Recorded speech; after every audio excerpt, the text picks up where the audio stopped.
विक्रम बेताल की दूसरी कहानी।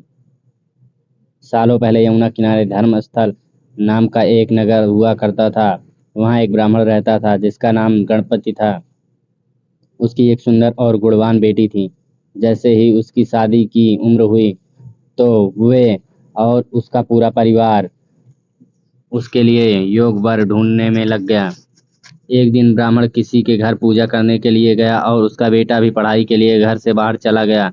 उस समय घर में ब्राह्मण की बेटी और उसकी पत्नी ही थी। उसी वक्त एक ब्राह्मण लड़का उनके घर पर आता है। ब्राह्मण की पत्नी उस लड़के को अच्छे से सत्कार करती है और खाना खिलाती है। लड़के का स्वभाव ब्राह्मण की पत्नी को पसंद आता है और वो उससे अपनी बेटी की शादी का वादा कर देती है।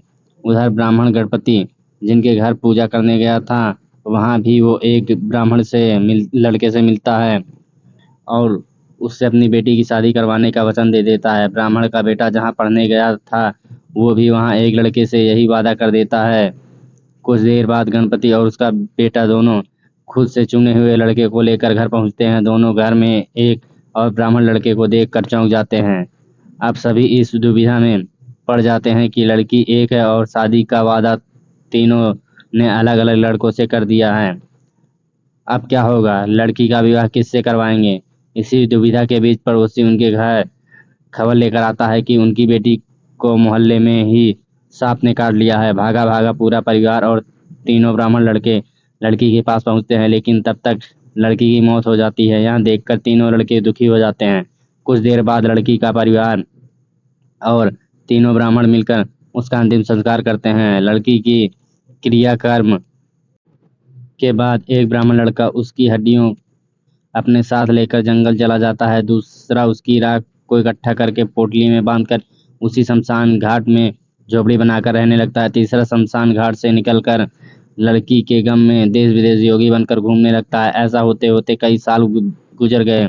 एक दिन अचानक योगी बनकर घूम रहा ब्राह्मण किसी तांत्रिक के घर पहुंच गया। ब्राह्मण को घर में देखकर तांत्रिक खुश हुआ और उसका सत्कार किया। तांत्रिक ने योगी से कुछ दिन अपने घर में ही रहने के लिए कहा। तांत्रिक की जिद देखकर योगी उनके घर में ही रुक गया।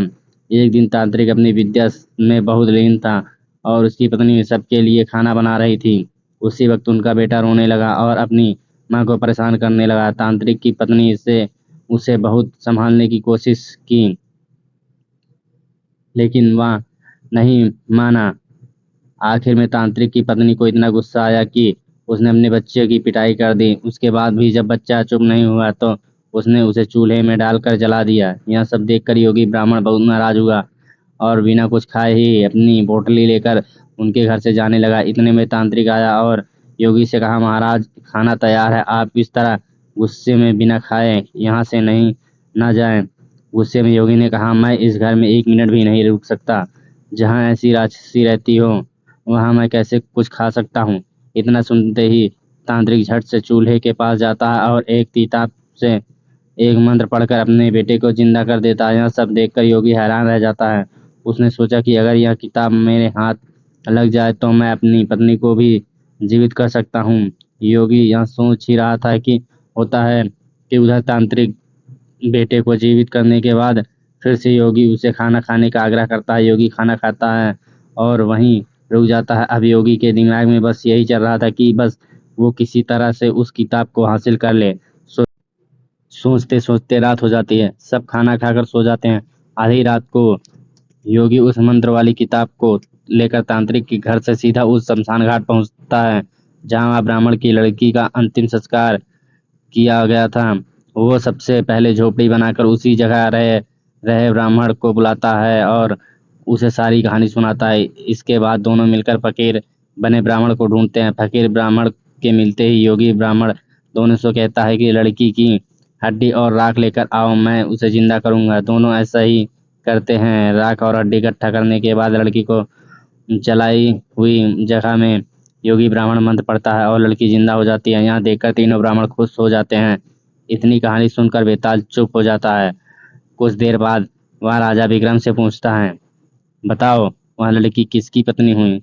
विक्रमादित्य बेताल को दोबारा उड़ने के डर से जवाब नहीं देता है। गुस्से में बेताल कहता है, देखो अगर तुम जवाब पता होते हुए भी नहीं दोगे तो मैं तुम्हारी गर्दन में काट दूंगा। जल्दी से जवाब दो। इतना सुनते ही राजा बोलते हैं, जो ब्राह्मण शमशान में कुटिया बनाकर रह रहा था वो उसकी पत्नी हुई। बेताल पूछता है कैसे? तब विक्रमादित्य जवाब देते हैं, जो हड्डी चुनकर फकीर बन गया वो उसका बेटा हुआ।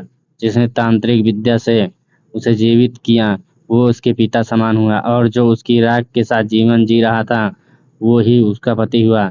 जवाब सुनते ही बेताल ने कहा, राजन तुमने बिल्कुल सही उत्तर दिया, लेकिन शर्त के मुताबिक तुम्हें मुंह नहीं खोलना था, इसीलिए मैं दोबारा उड़ रहा हूँ। इतना कहकर बेताल दोबारा घने जंगल के किसी पेड़ में जाकर लटक जाता है और राजा विक्रम उसे पकड़ने के लिए उसके पीछे भागने लगता है। कहानी से चतुराई और बुद्धि से बड़ी समस्या को हल किया जा सकता है। वीडियो पसंद आए तो लाइक कमेंट शेयर जरूर करें, और ऐसी ही कहानी के लिए हमारे चैनल को सब्सक्राइब करें। धन्यवाद।